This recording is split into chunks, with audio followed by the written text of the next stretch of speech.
حضرت علی علیہ السلام نے فرمایا، دوست کے ساتھ اس نمک کی طرح رہو جو کھانے میں دکھائی نہیں دیتا لیکن اگر نہ ہو تو اس کی کمی بہت محسوس ہوتی ہے۔ حضرت علی علیہ السلام نے فرمایا، جب تمہارے دل میں کسی کے لیے نفرت پیدا ہونے لگے تو فوراً اس کی اچھائیوں کو یاد کرو۔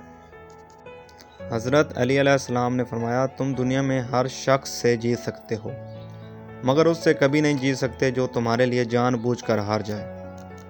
حضرت علی علیہ السلام نے فرمایا، کبھی نہ گرنا کمال نہیں ہے مگر گر کر سنبھل جانا کمال ہے۔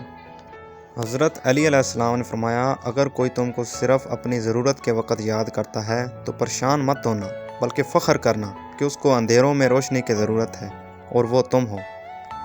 حضرت علی علیہ السلام نے فرمایا، خالق سے مانگنا سنت ہے، اگر دے دے تو رحمت، نہ دے تو حکمت۔ مخلوق سے مانگنا ذلت ہے، اگر دے دے تو احسان، نہ دے تو شرمندگی۔ حضرت علی علیہ السلام نے فرمایا، دو چیزوں کا ثواب تولا نہیں جا سکتا، نمبر 1 معاف کرنا، نمبر 2 انصاف کرنا۔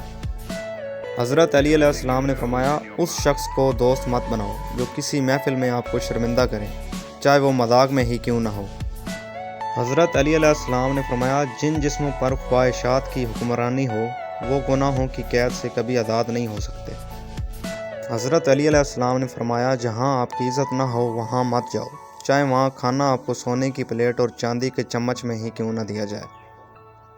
حضرت علی علیہ السلام نے فرمایا، اگر تم اس وقت مسکرا سکتے ہو جب تم پوری طرح ٹوٹ چکے ہو تو یقین جانو دنیا میں تمہیں کبھی کوئی نہیں توڑ سکتا۔